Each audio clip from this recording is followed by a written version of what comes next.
दोस्तों नमस्कार, स्वागत है आपका हिंदू व्रत त्यौहार में।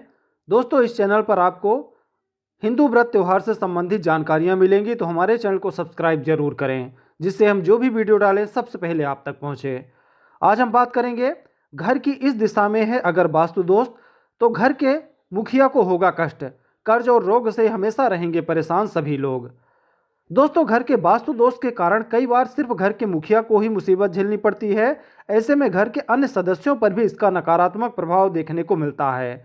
कभी कभी वास्तु दोष के गंभीर होने से घर के मुखिया की मृत्यु तक भी हो जाती है। ऐसे में यह जानना जरूरी है कि घर की किस दिशा में वास्तु दोष होने से घर के मालिक को कष्ट होता है। तो आइए दोस्तों जानते हैं कुछ ऐसे नियम जो आपको परेशान कर सकते हैं। दक्षिण की एक दीवार से मिले हुए दो मकान यमराज के समान होते हैं, जो गृह स्वामी का नाश कर देते हैं। नाश करने का मतलब होता है कि आर्थिक रूप से, शारीरिक रूप से और मानसिक रूप से गृह स्वामी हमेशा परेशान रहता है। तो अगर आपके भी दक्षिण की दीवार से मिले हुए दो मकान हैं तो यह आपके लिए अच्छा नहीं माना जाता है। दूसरा कहता है नियम, भवन यदि भूखंड के उत्तर या पूर्व में है तो अनिष्टकारी होता है, गृह स्वामी की संपत्ति का नाश होता है। दोस्तों तीसरा नियम कहता है यदि मकान के मध्य में भोजन कक्ष है तो गृह स्वामी को कई तरह की समस्याओं को झेलना होता है। इसका जीवन संघर्षमय हो जाता है, इसलिए कभी भी मकान के बीचों बीच भोजन कक्ष ना बनाएं। दोस्तों चौथा है कि मध्य में लिफ्ट या शौचालय है तो घर का नाश हो जाएगा, मतलब हमेशा परेशानियां बनी रहेंगी अगर घर के मध्य में लिफ्ट या शौचालय है तो।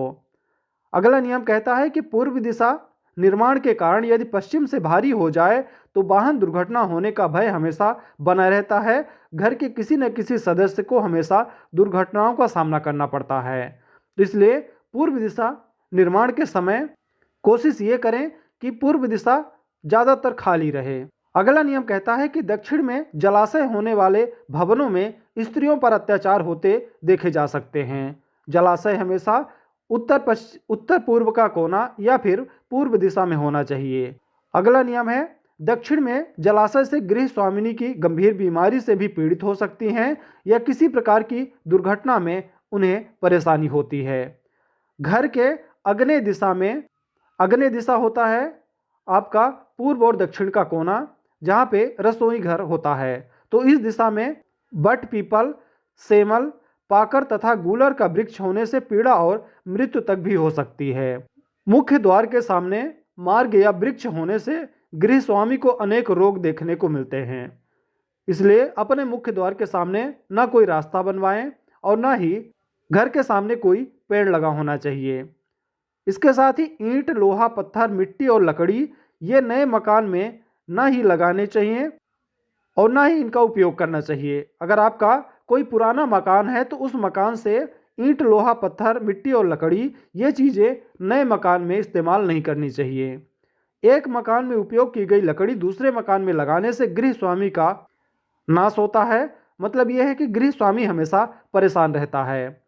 सूर्य जिस नक्षत्र में स्थित होता है उससे 3 नक्षत्र वृषभ के सिर पर स्थित होते हैं। इसमें गृह आरंभ करने से गृहपति या गृह को अग्नि का भय हमेशा बना रहता है, यानी घर में आग लगने की संभावना सबसे ज़्यादा होती है। इसके साथ ही 3 नक्षत्रों से अगले 4 नक्षत्रों में शून्य फल, उससे अगले 4 में स्थिरता, फिर अगले 3 में धन लाभ और उसके अगले 4 में लाभ होता है। इसके बाद अगले 3 में गृह आरंभ करने से गृहपति का नाश होता है। इसके बाद नक्षत्र भी अशुभ फलदायी होते हैं। दोस्तों अगला नियम कहता है कि घर से दूना द्वार हो तो दृष्टिभेद में धन का नाश और निश्चय से गृह स्वामी का मरण होता है। द्वार के ऊपर जो द्वार बनता है वह यमराज का मुख कहा जाता है। मार्ग के बीच में बने हुए जिस गृह की चौड़ाई बहुत अधिक होती है वह वज्र के समान शीघ्र ही गृहपति के विनाश का कारण बनता है। इसके अलावा कोई गृह द्वार मार्ग से वेधित हो तो गृह स्वामी की मृत्यु होती है। गली, सड़क या मार्ग द्वारा वेध होने पर पूरे कुल का ही क्षय हो जाता है।